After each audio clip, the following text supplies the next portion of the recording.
A very good afternoon and welcome to Yes 101 Social Radio. For the Newsfirst team, I'm Rochelle Tumodra. And for the Newsfirst team, I'm Harshni Patharana. Before we take a look at your news in detail, let's take a look at your headlines first. Newsfirst headline. In your top local stories, university student dies after falling ill. Student union protests against admin. AKD advocates a strong Sri Lankan foreign policy. In your international headlines, Moscow attack. Russian court charges 4 men with act of terrorism. And in your sports, it's cricket. Rajitha's Pfeiffer puts visitors on driving seat. Taking a look at your stories in detail, first your local news.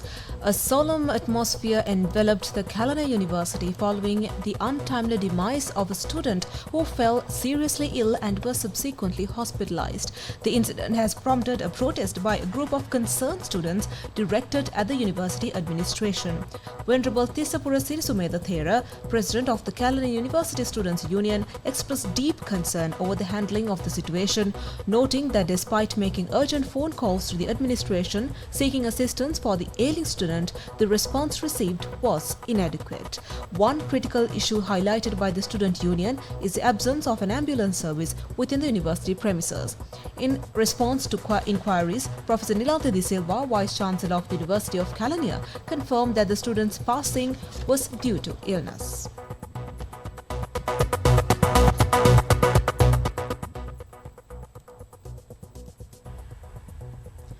Now taking a look at more local stories. Anura Kumara Disanayake, the leader of the Jatika Jana Balaveka, emphasized the critical need for a strong foreign policy in Sri Lanka.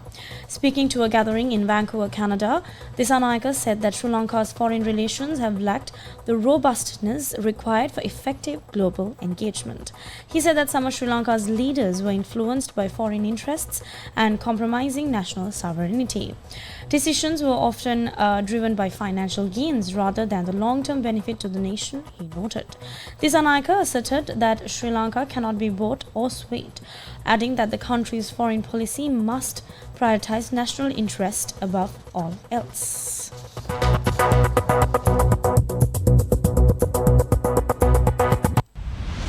International news.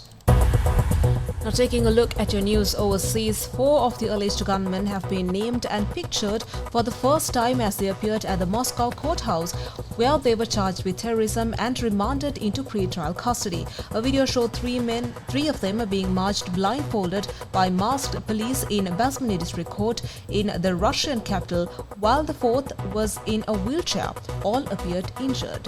Russian officials have claimed without evidence Ukrainian involvement. Kiev says the claim is absurd. Addressing the nation after the deadliest attack inside the country for 2 decades, the Russian president vowed that anyone who ordered the assault at Crocus City Hall will be, quote-unquote, justly and inevitably punished.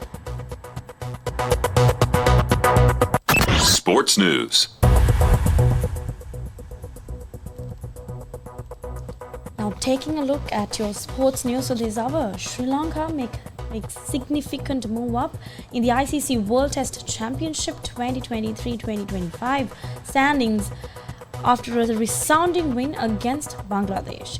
In their first ever test assignment at the Sylhet International Cricket Stadium, the Lankan Lions defeated the Bangladesh Tigers by a massive 328-run margin. Now, Rochelle, this was Sri Lanka's 8th away test win over the hosts, maintaining their impeccable unbeaten record in tests in Bangladesh on 3 occasions. Their engagements there have ended in draws. And that's a wrap of your news for this hour. Bringing you the news, I'm Harshni Patharana. And I'm Rochelle Tumodra. Thank you for joining us.